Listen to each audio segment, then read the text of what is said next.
This week, we will be looking at the movie Men in Black and the Universal Studios Florida attraction it inspired, Men in Black: Alien Attack. This is episode 495 of the Unofficial Universal Orlando podcast.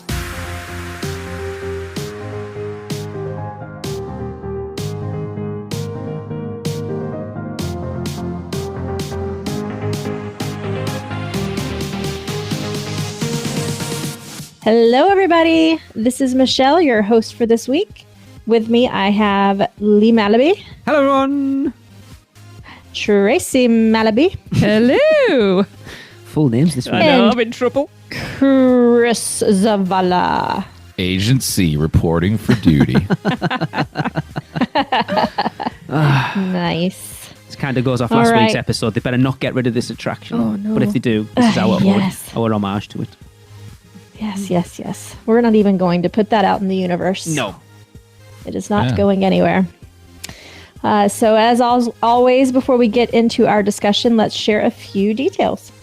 The movie was released in 1997 and was directed by Barry Sonnenfeld, and the screenplay and story was written by Ed Solomon and is based on the comics The Men in Black by Lowell Cunningham. It stars Tommy Lee Jones as K, Will Smith as J, Linda Fiorentino as Laurel Reaver, Vincent D'Onofrio.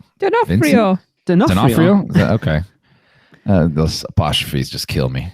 As Edgar and Rip Torn as Zed. It had a budget of $90 million and grossed $589.4 million at the box office. So it's a success then? Just a little bit. A little bit. Not too shabby. No. Now, as we usually do, let's take a quick run through the plot. At the Mexico-United States border, Agent K and Agent D interrupt a border patrol sting to arrest one of the men attempting to cross the border, who turns out to actually be an alien named Mikey.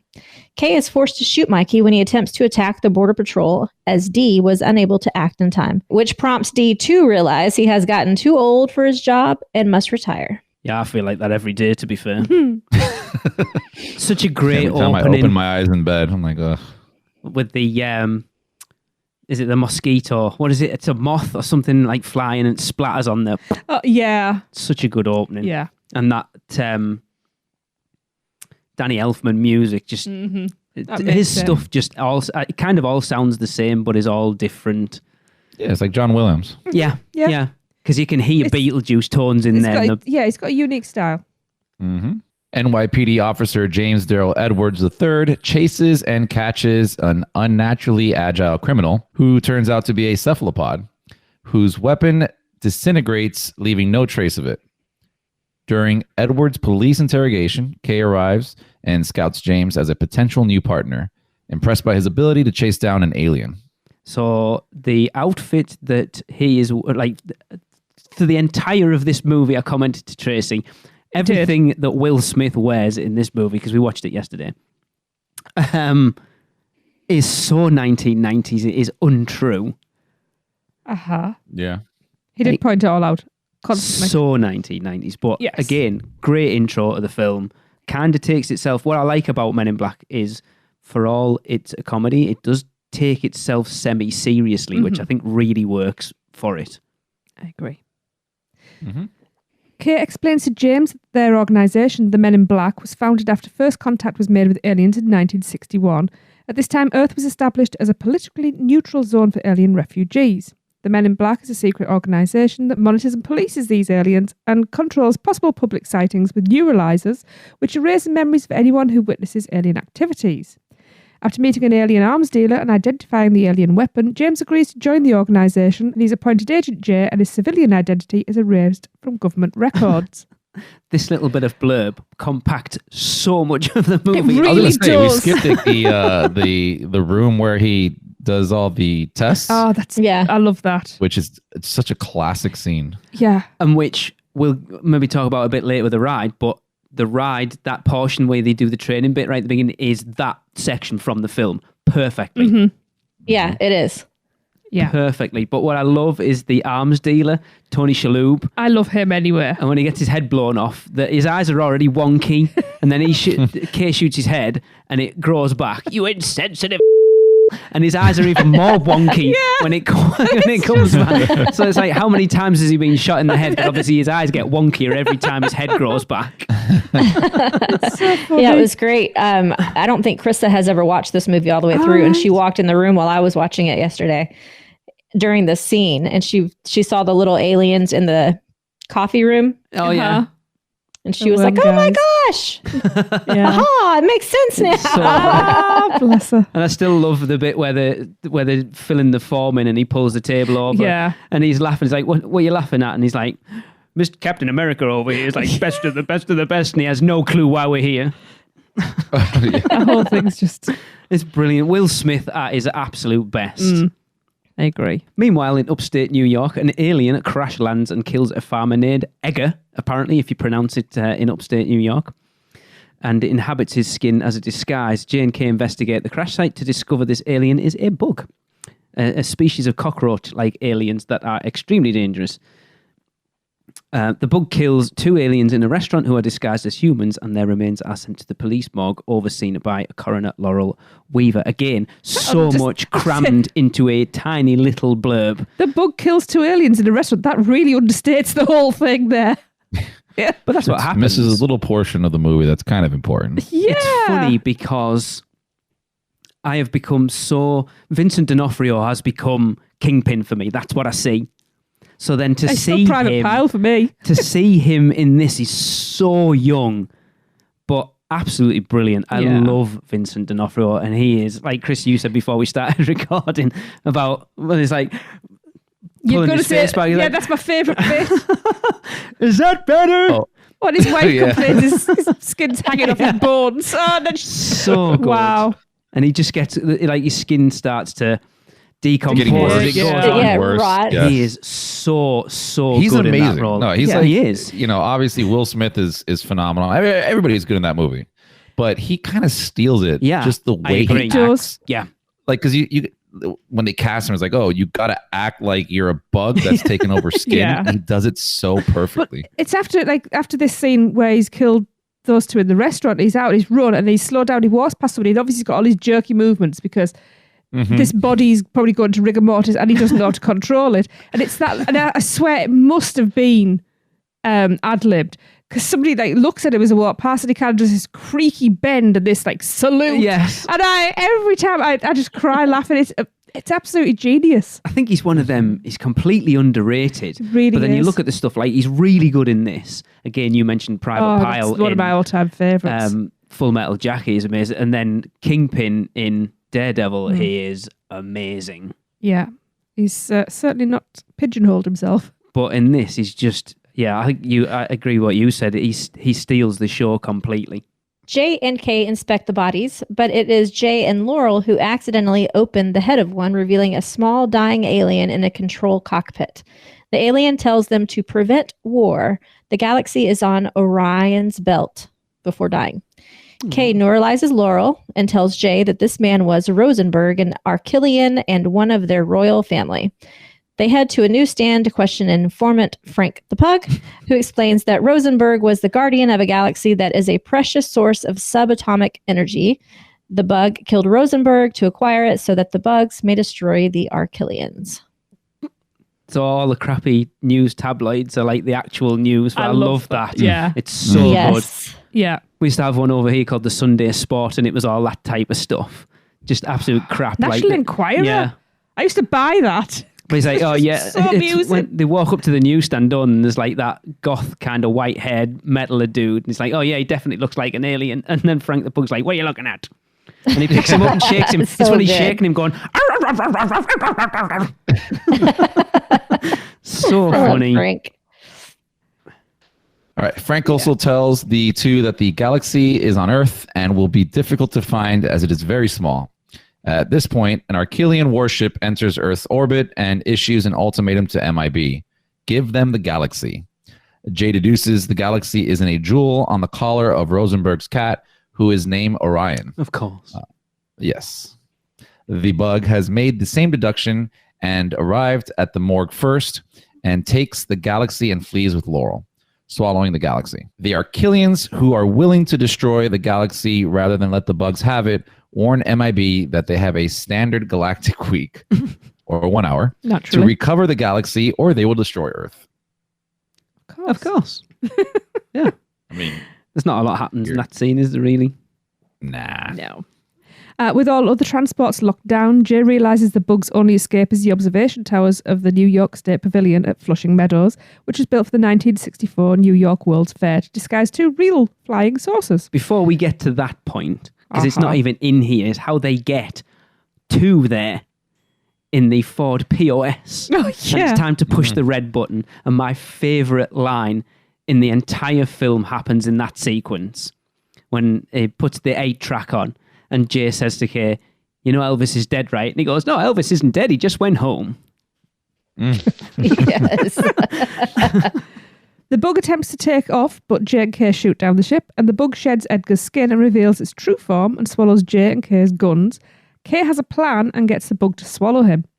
The Bug begins to board the second ship, but to attempt to distract him, Jay steps on cockroaches from a nearby dumpster to antagonize it, stalling it until Kay finds his gun in its stomach and shoots it from inside. The remains of the Bug attack the two, but Laurel destroys it with Jay's gun. Yay. Yeah. What I want Can to we know. talk about the weapons real quick? How awesome they were in this movie? Yes. Oh, Especially the cricket. yeah. It's the fact that it makes like that cricket noise, doesn't it, when you first go before they go to shoot it? Yeah. And I love how it's built up that that Jay is such a big ego, because right at the beginning when he makes a decision and he's in the lift and he says, I just want to make this clear that you came to me, that you chose me, you recognised. Yeah. And so it's really played up the ego, and then when he's given this tiny little gun, He's like, yeah, he It's gets just a like- big rifle out, doesn't he? He's like, that's what I'm talking about. And he goes, no, it's a cricket. yeah, and it's just, I'm gonna and I- break this damn Every thing. time he shoots it, it just throws him. yeah, and I love that. I love little gags like that. Just and it's absolutely. just- Yeah, when he's always it like, just turns everything you know on its head. the And same with like Zed at the beginning is, we're not hosting some kind of international kegger here. Absolutely brilliant, man. Yeah. It's just it holds up so how well. old is it now? So well. 25 years. I just And feel the other it. thing, I mean, it is 25 years, but I feel like the CGI done for that movie was done pretty good. Yeah. It for its really time. was. You can Like tell it's that early CG stuff where stuff still looks, because it's alien stuff, it still looks a little shiny. They haven't quite Yes. perfected that, making it look real, and it still looks a little shiny, but it doesn't look out of place. I have seen way No. worse in more Oh, recent yeah. movies. Oh, God, yeah. And big The budget Mummy. ones as well. Part 3. Never seen it yet. One of the Star No, part Wars. 4. There's one of the Was it Star 4 where Wars. they had The wasn't Rock? Oh, no, that was 2. Didn't Scorpion? Oh, yeah. Scorpion King there? was Oh, in that the was second one. atrocious. Yeah, the Scorpion King had Wow. best CGI in all of cinematography. But yeah, the special effects is all done relatively well. It's like Tracy pointed out at the beginning when they arrest the Spanish guy coming across, and it's like the alien with the fake head on the stick. And it looks like it's an actual animatronic because the mouth's still moving and the eyes are still going all blinking. over. Yeah. Yeah, the special effects hold up really, really well. So finally, with the galaxy secure, Kay admits to Jay that he's not been training a partner. What a surprise. But a replacement. He's ready to retire because the stars, you never really look at them anymore, do you? They're beautiful, really. Jay realises Kay creating a cover story that he was in a coma for 35 years and he returns to his wife. Laurel joins MIB as Jay's new partner, Agent L. And to end, the camera pulls out of America, out of Earth, out of the galaxy, and turns out our galaxy is inside some marbles being played with by aliens. The end. Nothing like an existential crisis to end your day. Well, it's like the second one, isn't it, where he puts the thing in the locker and it's like, isn't there like a galaxy inside the locker? Oh, the locker's inside something else that's like it's inside of a massive like a alien terminal. train state. Yeah. Yeah, like Grand Central Station. I love stuff like that. Yeah. I must admit, having watched this yesterday, and it's been a while since we watched it, it really made me want to watch the second one and the third one because I think they're all really good. Yes. Why I started watching the second one, but I got pulled away from it. But yeah. Were any of you bummed that Agent L never actually became like the agent in part 2? Yeah, I wonder why we she questioned didn't. that. Maybe Wasn't there like clash there or was a huge something? gap in between 1 and 2, I Yeah. think. I'm going to have a look. I have to say, that wasn't a lot of training he got as a replacement. 2 days. 5 years. There was 5 years. Yeah, I said that, didn't I? Yeah. Yeah. It's like, oh, you got 2 days training. There you go. No, because he says to him, though, hell of a second day on the job, isn't it? By the way, you're my replacement. What? Yeah. I guess this job ain't that hard. No. But yeah, the birth of that baby alien, that little squiddy dude. God. It's the cutest thing ever. I need one That of those. was great. I love it. It's like, they have so much fun with it, though, don't they? Because they're like, license and registration, your other license and registration. And it's like, oh. Which it goes back to what you were saying about it takes itself seriously. Yeah. And It's got this whole that world balance just created. right. I also love the calling him Slick. Yeah. Yeah, after he said Sport and, yeah. Love it. After all, It's just these like, little blows to his ego the entire time. It's hilarious to watch. It's so they work so. It's funny actually. I watched. I know you have because we've watched it. Michelle, Tracy, Chris, have you seen R.I.P.D.? R.I.P.D. That sounds familiar. So it's Ryan Reynolds and one of the bridges. So basically, Ryan Reynolds gets killed. He's a police officer, and he gets killed. I haven't seen it. Right. So it's basically Jeff Bridges. It's basically Men in Black, but with ghosts. Oh, I think I did see this, and the poster of it even looks like a Men in Black poster. Yeah. I actually watched it again last week. It's not bad. It's no Men in Black by any stretch of the imagination. You see, this is one of those movies you can kind of forget. Yeah. Yeah. But it's just like the dynamic between Ryan Reynolds and Jeff Bridges is very much the same as Will Smith and Tommy Lee Jones in this. It's like the old grizzled guy who's been doing it forever. And it's so... Look, it still blew my mind that in Men in Black 3, it wasn't Josh Brolin with Tommy Lee Jones doing the voiceover, that it was actually Josh Brolin doing Tommy Lee Jones' voice because it sounds exactly like him. Mm-hmm. That blew my mind. Mm-hmm. I like Josh Brolin as well. Yes. But such a good film. Like, it hasn't aged badly at all. No, it hasn't. No. The one thing Tracy pointed out when we were watching it, the one thing that really does make it age, there's like a big wide shot of New York with the two towers in it. The Twin Towers. Yeah. Which, obviously that's... It's so weird seeing that now. And I guess we're not going to talk about it, but the most recent iteration? I didn't mind it. Really? Yeah. I don't remember it, to be honest. Chris Hemsworth and... and I don't remember a lot about it. We've only seen it once. No, I've seen it twice. Of course you have, because you watch everything. Because I watched it on the plane, funnily enough, going to Florida a couple of years ago. I won't watch things that I've already seen. Has the guy from Taken. God, I can't remember his name. Liam Neeson. Liam Neeson, yes. Yeah, yes. and her... She is Valkyrie Yes. I can't think of her name. The black... She was in Westworld as well. She was in everything at one point. I can never remember her name. Because she was Valkyrie in Thor. Sorry, I Tessa Thompson. Tessa Thompson, there you go. Oh, right, yeah. She did that thing where she appeared on the scene and then was in everything. I remember her being in it. Because she was I don't remember a lot of it. What's weird is that the movie itself, it's not bad, but it doesn't have any kind of that lasting power that the first movie had. Like there was something special about the first movie. And it's not. There always is. Yeah. Yeah, it's just weird because you still had some major actors in this last one, right? Like huge actors. But still, I don't know. I enjoyed it. I was hoping it would jumpstart a whole new trilogy or something. Yeah. But I doubt it. Because I mean, let's be honest, you could do anything with it, couldn't you? Really? Well, yeah. Yeah. Yeah, it's aliens. You create your own alien worlds, and like I love the fact that there's aliens living amongst us, and there's supposed to be this secret. Honestly, quite honestly, if that came out and we were told that, I'd be like, okay. I wouldn't be surprised at all. Honestly, it would make things make a lot more sense. To be honest, it really would. We just and then I would news ask, articles like Florida men are actually just aliens. And then, then I would ask, where do politicians are actually just aliens? I would like to know where I actually come from, and would I fit in better there? Right. Yeah. On that note, let's take a quick ad break and hear from the fabulous Mouse and Muggle Travel Company. Have you taken a stroll down Diagon Alley and visited Gringotts Bank? Taken a ride through New York with Jimmy Fallon? Visited the Truffalo trees in Seuss Landing or hung out with a real-life Transformer? No? Then what are you waiting for? At Universal Orlando Resort, there truly is an option for everyone. Or if you're leaning a little more towards pixie dust rather than wands and potions, Disney destinations around the globe await your arrival. No matter the adventure, our sponsors have you covered.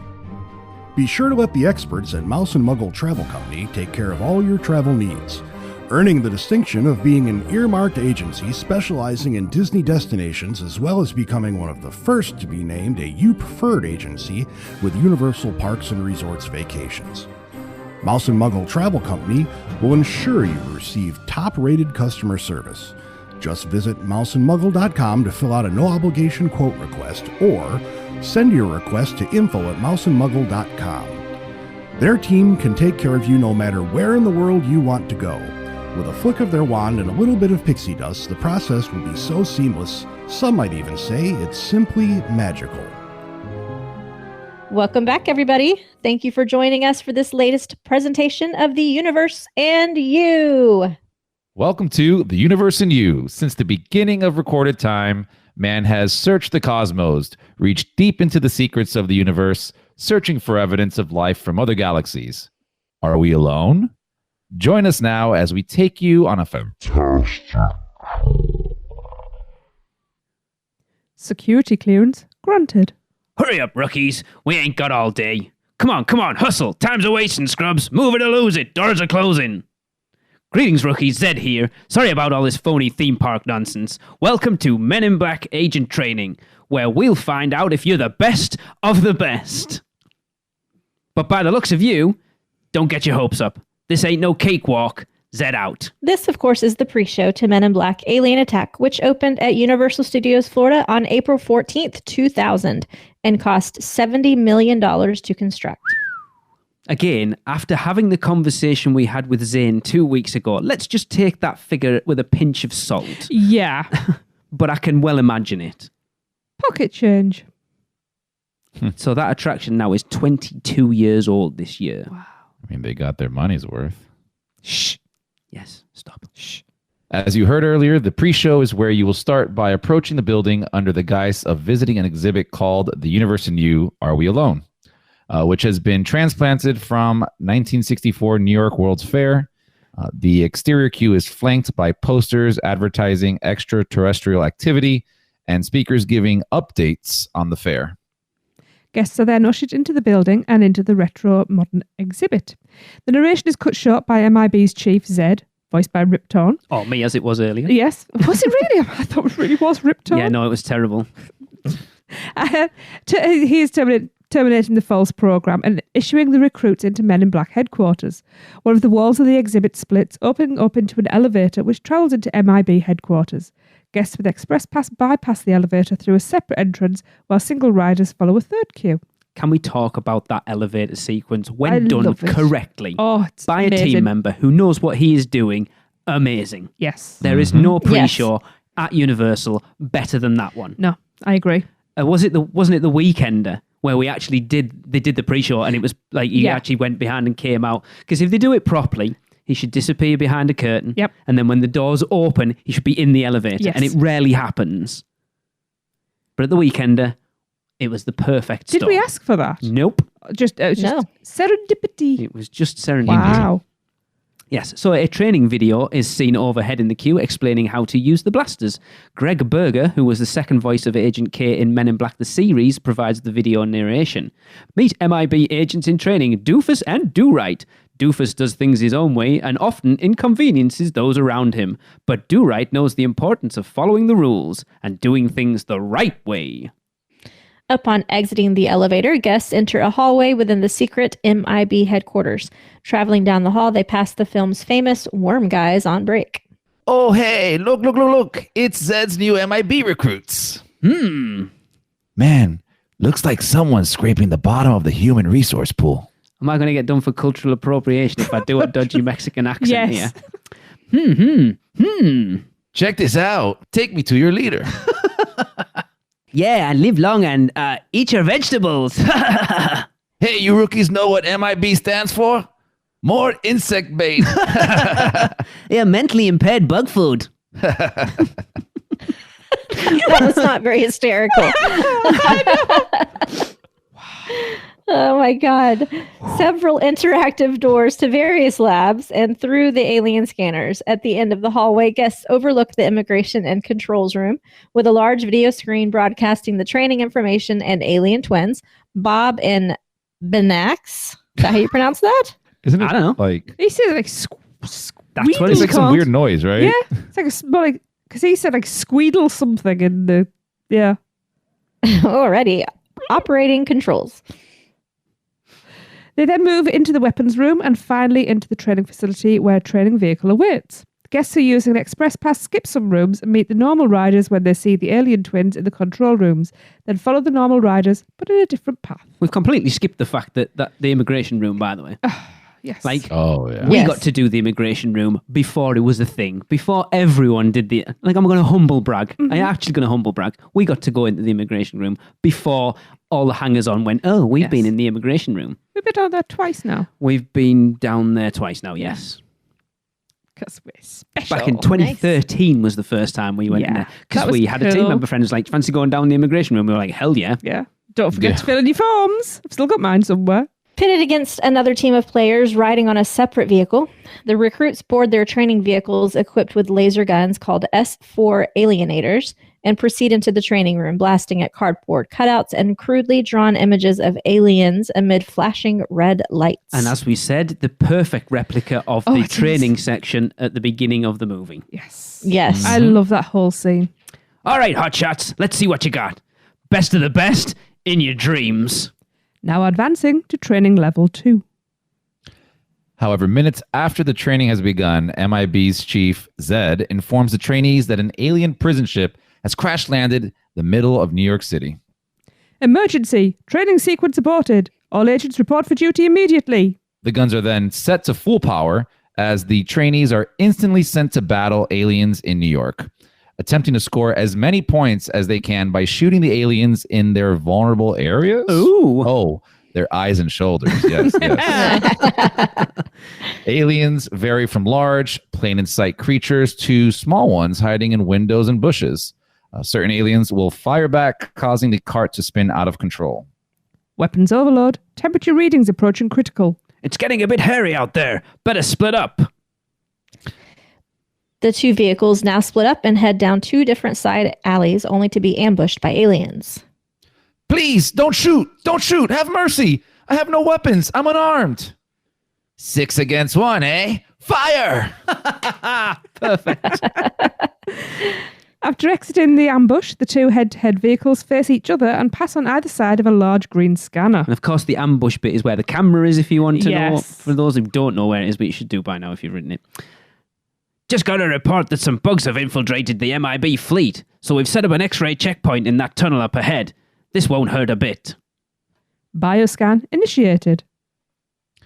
The scanner reveals that the opposing car is really full of aliens in disguise, thus prompting a shootout between the two paired vehicles. Warning. Alien life forms detected. Both cars race to shoot the other's fusion exhaust port, a glowing red light atop their vehicle. A hit causes the opposing vehicle to wildly spin out of control, offering more time to collect points while they spin. That's where I get most of my points. Because even when you've separated off a little bit, if you turn, you can still keep Oh yeah, popping I always there. go backwards, yeah. If you get a decent gun with a decent laser on it, you can just pop it about 30 times. And shooting your own exhaust port is cheating. Yes, people. Yes.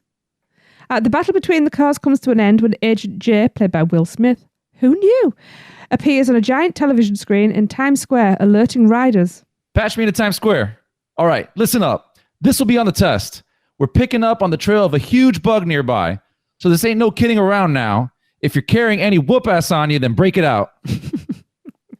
Turning the corner, riders come face to face with Edgar, a gigantic cockroach-like alien seen in the first film.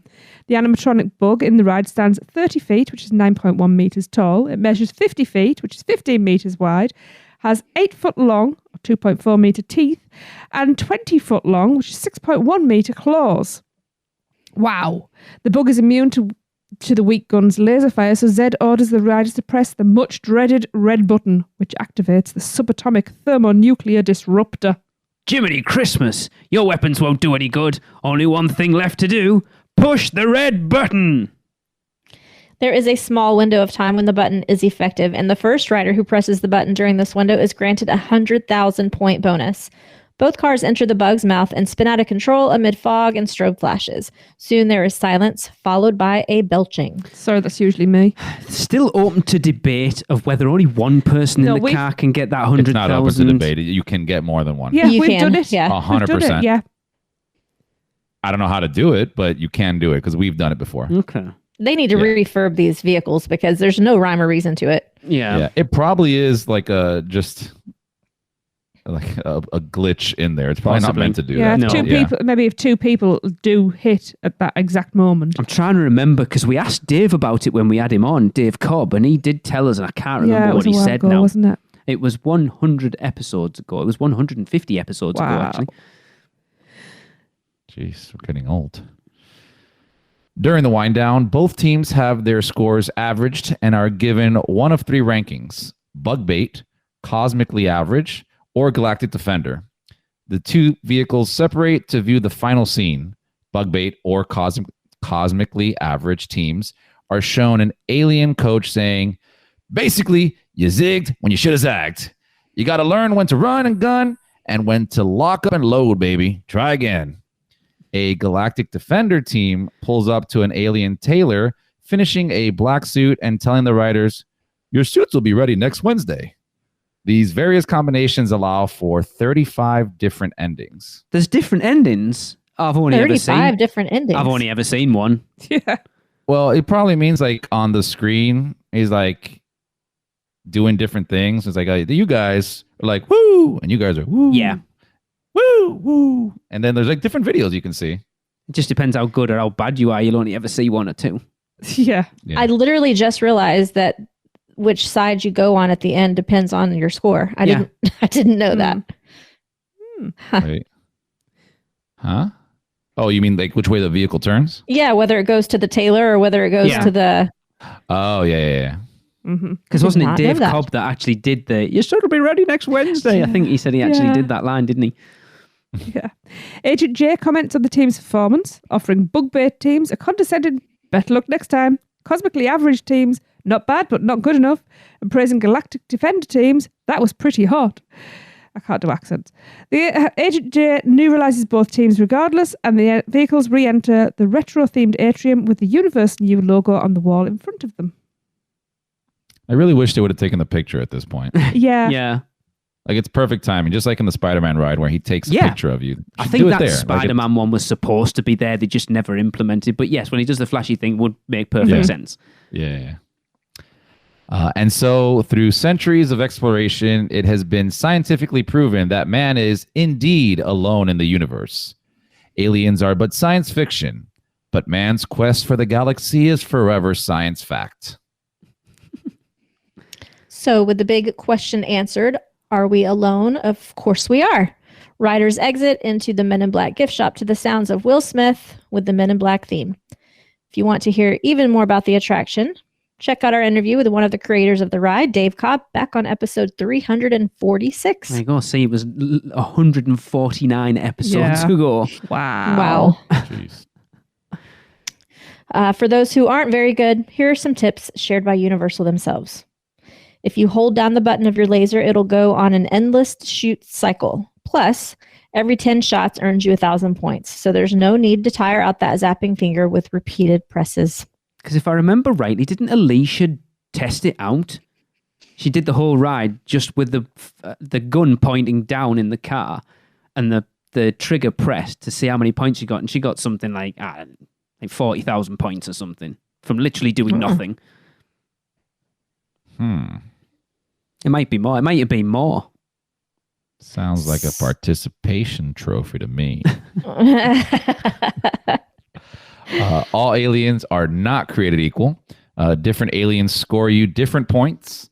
Aim for the aliens in disguise, as they're typically high-scoring hits. The same goes for smaller aliens and those in the less obvious hiding spots. Look at the windows. Yes. Keep an eye out for aliens in windows and posters, in parking meters, disguised as pugs, or reading newspapers. Once you find a high-scoring alien, keep zapping it. An alien will give you the same amount of points on the first zap as it will on the 10th.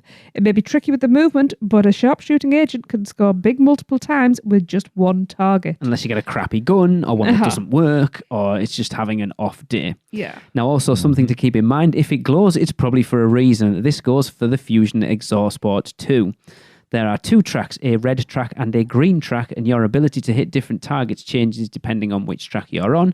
If you're really looking to max out your score each time round, I suggest getting comfy, zapping away on both. I think we always seem to tend to get the right track.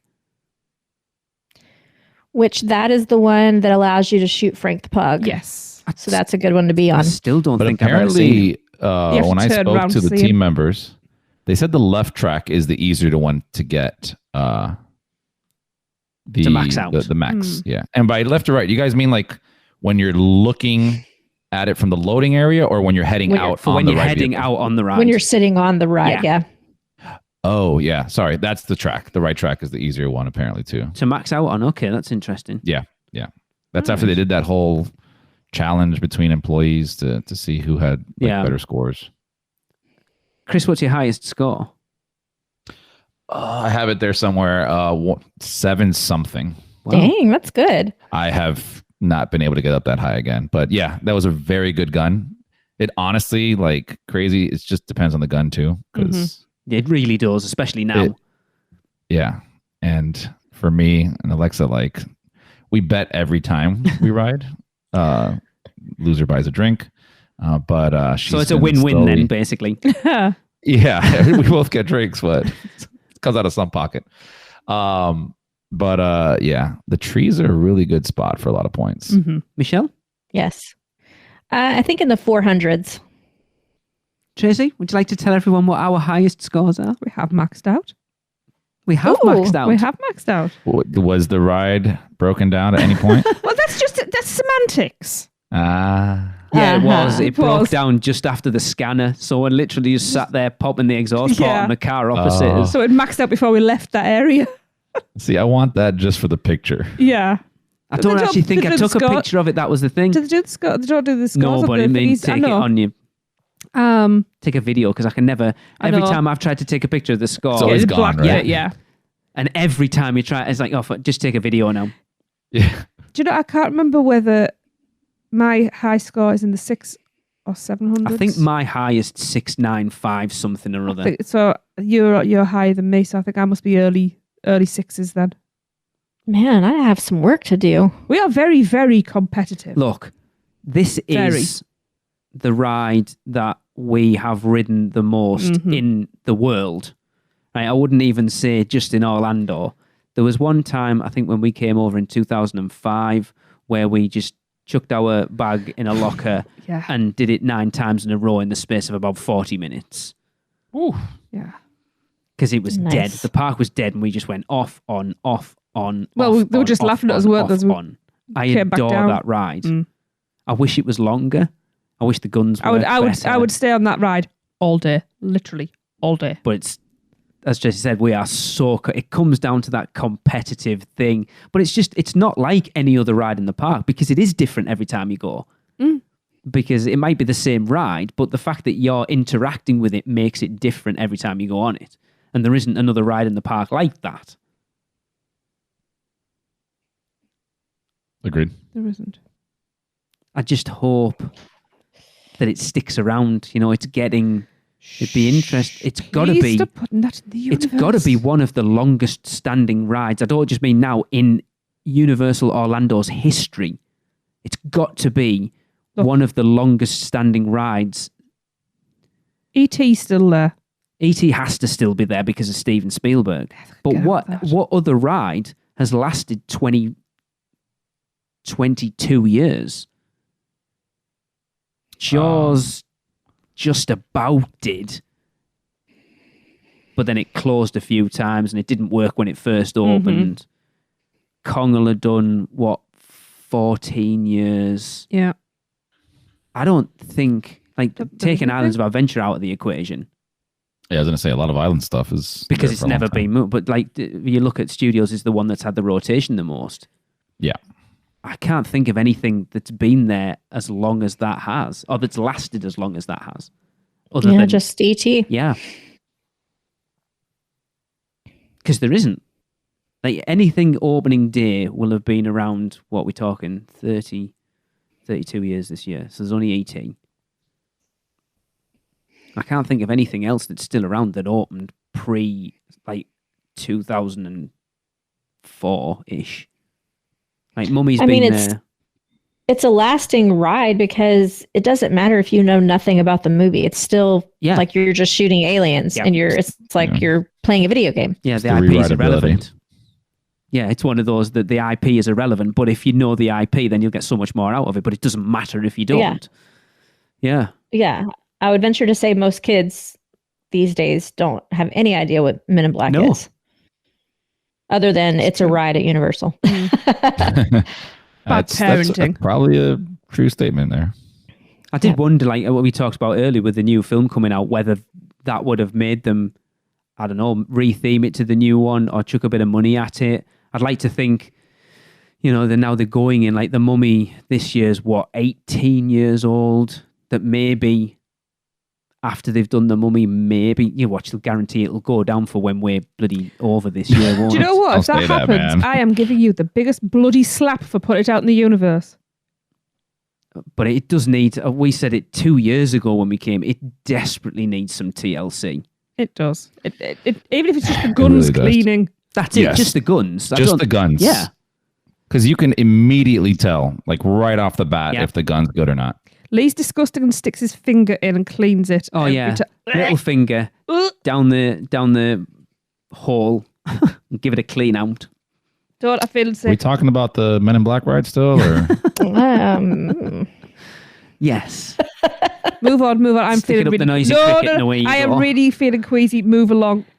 But it's just, I do feel sorry for those poor team members working in that gift shop. That Men in Black theme just plays over and over. All day long. I've asked them. They said they don't hear it anymore. Yeah, I can imagine. Oh my gosh. I mean, I always come down that ramp, sort of rocking out to it, but then you've heard it once, maybe twice in the last hour or so, whereas they're doing 3-hour shifts at a time, literally hearing that 3.5 minute song on repeat. Good Lord. I just can't imagine it. Because it is literally just that song. They don't even like change it up by putting black suits coming from the second film. Right? It's literally just that original song over and over and over again. And you must be wanting to smash your head off the wall by the end of a shift. Because it's a shame now. I know when we first went, your photo, they used to put the actual score on you got, which they don't do anymore, which is a shame. It is. Because that's the only reason to buy a ride photo anywhere for me. I did not know they did that. Yeah. That's cool. Well, we've got one upstairs. I'll have to post a picture of it somewhere, of one of our first rides ever on it. And our scores are on it. The poor, I don't know what they are, like 200,000 or something. Well, I can't wait to do the second MIB Weekender Challenge. I mean, that's how much we love Men in Black. It's become a staple part of any meetup that we do inside the parks now. We've done it every meetup so far, 4. And it's just the first time we did it. It's just an impromptu thing. We didn't let them know ahead of time. Oh, he just rocked up, and the poor team member, it was his first day on the job, and he was like, "How many?" And we were like, 35. And they thought we were joking. And we're like, "No, sorry, we are very serious." Yeah, no, we're not. Well, it was 60 when we did. Been. Yeah, easily. Yeah, I'm trying to remember whether the Weekender in 2019. Did we ride it? I don't remember if we rode it. Rode what? Yeah, you guys rode it. Robin and I didn't ride it because we sat down with Seth and we were calculating everybody's Seekender scores. Yeah, but I don't remember. Because we came off and we were sat against the wall. Yeah, because I've got a picture of them doing it because I posted it on our... Who won the MIB challenge last time? Jillian? Yeah. No, Alicia?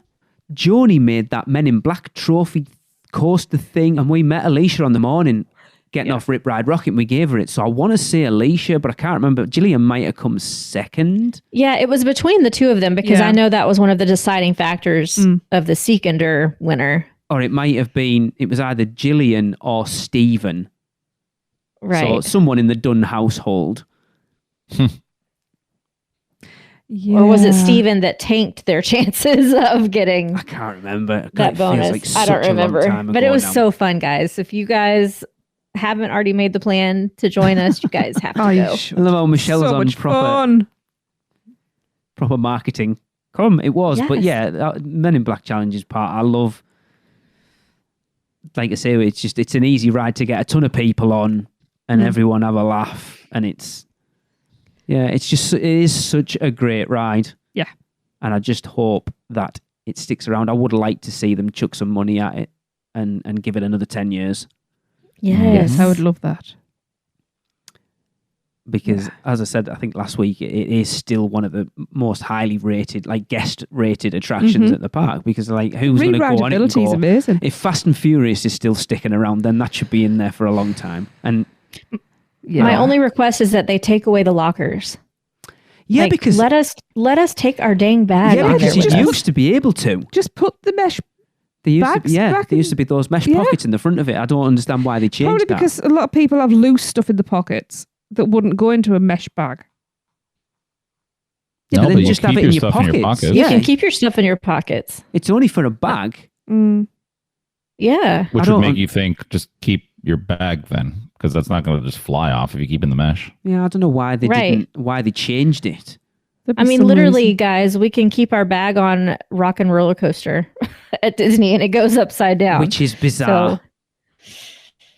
Yeah. It's so weird. I find that so Well, bizarre. there is a potential reason that people use the lockers and say, well, we're going to use the max out time, do other things, and forget, and then they have to pay.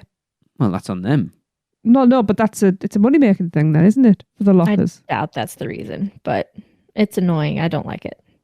No, it doesn't make sense. It's like it kind of annoys me, off topic, that most of the lockers around the parks are free, except if you want to go on a water ride and then they charge you for those ones. Yeah. I mean, it honestly doesn't make sense on the Mummy either to have lockers. No, because it's not like you go upside down. It's not that fast. It's going to come flying out. No, you're not flung around really at all on that ride. So, Yeah, it's not really the place to put your bag, though. well, again, if they had Just a down by your feet. little mesh thing right there, it'd You be wouldn't fine. even need that. Just stick it between your feet. No, you do some Yeah. of those drops No, where there's a drop that goes around a sharp corner. Yeah, but your feet are pushed together because the knee restraint's that tight. I don't think your bag, if you shoved a bag in between your feet, it ain't going anywhere. I don't think that legally they want to take that risk. Disney are the most... Which is I don't funny give a because shit about Disney is Disney. usually the Exactly. Disney's usually the safer one, but literally there's not one ride you have to put your bag in a locker on for them. Which is You so can weird. keep it on all of their roller coasters. Expedition Everest, you can keep it on Tower of Terror, Rock and Roller Coaster, Space Mountain. They just ask you to secure it. That's it. I think Universal just got completely... because of what happened on Dueling Dragons, they just don't want to take the risk, which I don't blame them. It's just a bit I do. frustrating, isn't it? I blame you. Yeah. The thoughts of Michelle Bulmer do not represent those of UUOP. Sorry, Universal. No, I get it, but yes, it is a pain. It's like the Mummy ones. I hate them as well. They're a pain in the ass. They're slightly better where they are than they used to be, but it's just... Not just that, you also have now with their new tiny lockers. Yeah. Those are kind of a pain. Yes. Like if you have one of the refillable cups, Yeah, you got to dump it out every single you have time. to dump it out Mhm. because it has to even- lay sideways. Yeah, and even now, like, it's again, I mean, it's first world problems, but when me and Alexa go, like, I'll bring like a little, sling bag or something, and she'll have her bag and it doesn't fit in one anymore. So now we're both having to rent a locker Yeah. Mhm. independently, and maybe there's only one left in this area. So you just spend a lot more time just doing nonsense. Yeah. See, okay, then he is the completely bizarre thing. So we know from talking to Dave Cobb that the ride system for Men in Black is the exact same one as Cat in the Hat. Can you take your bags on Cat in the Hat? Yes. Yes. Yes. So I don't get it then. They just have a little. They have a little mesh thing right there. Yeah. That doesn't make sense. I know they've toned down the spinning on Cat in the Hat from what it used to be, but Men in Black doesn't spin that much. Just that last part. Really, I mean, well, 2 parts, but yeah. Weird. Yep, A weird take one. your bags on there. But yes, an amazing attraction that I hope doesn't go anywhere anytime soon. Yeah. It better be still there this year, at least. I think you're safely. Many things have been said and changed. I don't trust anything after the last 2 years. True. Alicia has not given us any rumors. That's so I very think we're true. safe for now. True. That is very Good true. point. Yes. Yeah. She is our fortune teller. She is, yeah. Yeah. Because it's quite a big, like we said, the footprint's massive as well. It is. And then also you've got to think that there's two or three Horror Nights houses kind of in and around there as well. So, yeah. Long live MIB is what I say. yes. Amen. Right here. On that note, we will wrap up this episode with another Universal Is, and this one comes from Alex Birch. I cannot pronounce this word. I'm so sorry. Birch. Sorry, Alex. But of course, if you would like to get involved, just let us know what you think Universal is in 3 words or less and send them to podcast@uuopodcast.com or send them on social media. But for now, Alex says Universal is live the movies. Catch you later. That was another episode of the Unofficial Universal Orlando podcast, the best and only podcast about Universal Orlando on the island.